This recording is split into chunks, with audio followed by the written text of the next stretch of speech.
Wait, Bryce, what if I have Sarah, nothing to say? Just go along with Rebecca, Carlvin, and Nick. My name is Ethan Bowen, yo. We're on a rap battle show, yo. You should be like super formal. What? My name's Ethan Bowen. I'm here with Like a game show host. Me. All right. Mic check. Hi, I'm Ethan Bowen, and I'm here with Sarah and Rebecca Dolinsky, Nick and Carlvin. How we doing? Some questions and debating. Yeah. So the first question is, which sport is more tough, football or wrestling? In my opinion, I have to say that wrestling is more tough because there are no pads and there is no helmets. And it is more an individual sport because there's no other team behind you or in front of you helping you out, as it is only a match and it's, you against another person. I firmly disagree with that statement because wrestling is just a bunch of men just grabbing each other. It's a little weird. And I think that football is way more tougher because it's full speed, full contact. There's no rules on like how you can hit someone, and it's fun too. Wrestling is just about conditioning, not really about toughness. On the contrary, there are a little bit of rules as to where you can hit someone because you cannot hit someone in the back, whereas in wrestling, you can. All right, we're going to go to the cross debate. All right. See, wrestling is much better than football because you get to shoot in on people where you dive in at their legs and pick them up off the ground and slam them to the ground. You can also do that in football. In football, it could be known as a penalty, which could make you lose yards, which could cause you to lose the game. In wrestling, aren't there rules about slamming people too hard? That is a fact. But Okay. but you can slam people to a certain degree, whereas in football, you can't.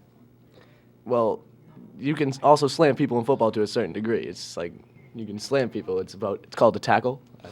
I never heard of that word, but football is much lamer than wrestling because wrestling is just a more manlier sport. All right, that's our time. We're going to move on. All right, we have come to a conclusion amongst ourselves in our discussion over here in private, and we have concluded that Carlvin is the winner of this question. All right, question number 2. Do you prefer soggy ramen or dry ramen noodles? I prefer soggy ramen noodles because with the soggy ramen noodles, there's a lot of broth in the soup, and broth is good for you. I prefer dry ramen because I like my noodles a little crunchy, It's way better. You can stir it more, and you can pick it up easily. It's way better. See, about that. All right, hey, we got to move on to the debate now. Okay, makes sense. All right, let's move on to the debate. All right, cross debate. So, soggy ramen is just so much more flavorful Disgusting. because there's broth. Awful. And broth adds more flavor to Gross. the soup. But also with soggy ramen, it's soggy. It feels weird in your mouth. It's really gross. And with dry ramen, it could cause you to be sick later on in the day. That's debatable. That's why we're having this debate. That's why we're having this debate. Correct. Okay. Move on to the next question. All right, Nick obviously won that one with the country ramen. Thank you. Score is 1-1. It's a tight battle here in the studio. All right, gentlemen. Question number 3. Is Xbox One better or PS4? In my opinion, PS4 is better because you don't need to pay for the subscription to be in a party with your friends. I was gonna. All right, I think Xbox One is better because it's way more fun. It's way more easily to handle. All the accessibilities are just easy. You don't have to really learn it like PS4. All right, so now we're going to have to move on to the debate section of this section. Let's debate. Okay. See, PS4 is better because there's multiple free games. Yes, There also PS4 is with Xbox One. where- You have the Xbox Live Gold games. You can also get that. You can get the Xbox Game Pass too. Okay, well, you can get a whole bunch of PlayStation Gold free games. So you can Without do even that paying. with Xbox too. Listen here. All right, Xbox One is lame because it came from Xbox 360. How do you go from Xbox 360 to was Xbox One? Xbox 360 was the greatest console of all time. That is That's an it's a opinion, complete sir. debate because PS3 had no online subscription. Every Sony thing is awful, and Debatable. you're an awful person for having them. debatable. Completely That's why we're debatable. having this debate. Correct. All right, Moving on that's to the our next question. time. I just wanted to say I would give the argument to Carl because We have to Nick, discuss it you before. mostly just gave opinions. Or it's 2-1 to Carl. Let's discuss it. Discussion. We had a discussion. We discussed it. We're going to go to question 4 now. All right. Which shoes are the most stylish, Vans or Nike? In my opinion, I would say that the Vans are the most stylish shoes in the world, to be quite honest, because the white bottom at the bottom of the shoe just really tops it all off, especially with the crazy designs that they have at the brand company. I think that Nike is the better shoe because it is way more stylish, and a lot of people have been wearing Nikes. Like, a lot of famous people have endorsements with Nike and everything. Also, sports players wear it. There's also cleats and everything for other sports. And Vans are just, they don't have any sports players to wear it or anything.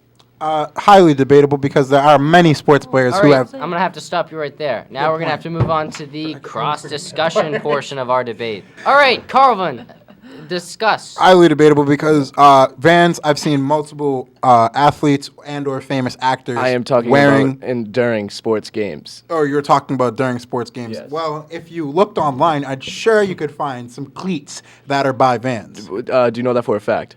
I do not. Okay, thank you. Yeah, what's up, guys? My point. Oh, he's the leader of it. Okay, so this is over now. So Nick won this round. Thank so you, the thank you, score thank is you. 2-2 now. Okay. Thank you. All right, folks. The excitement is building. It's through the roof here in the studio. I'll be You walking can really home feel the with energy this in the W. air. We're going to have to move false on to statement. question number 5. The final question. The final battle to see who debates the best. Who's the best debater? I am. Me. All right, obvious question. Do you prefer shorter or longer hair, Carl? In my opinion, I would like to say that shorter hair is better because it does not get tangled or caught into things easily as long hair does. Nick. I prefer longer hair because it's way more stylish. You can do a lot of things with long hair. All right, we are going to move on to the cross-debate portion of our debate show. Here we go. Kick it off, Carl.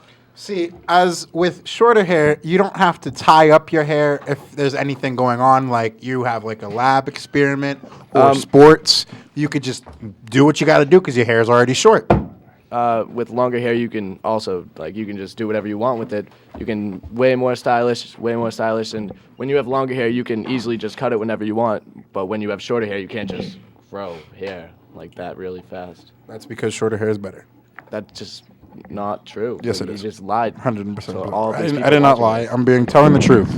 What is the truth? Telling the truth. There's no truth to what you are saying. I want a beard. Excuse me? All right, that seems like it's the end of our show, and we're going to have to pick a winner here, and we pick Nick. Nick is the winner of the debate show because Nick had the best points with his facts straight. He knows what he's talking about.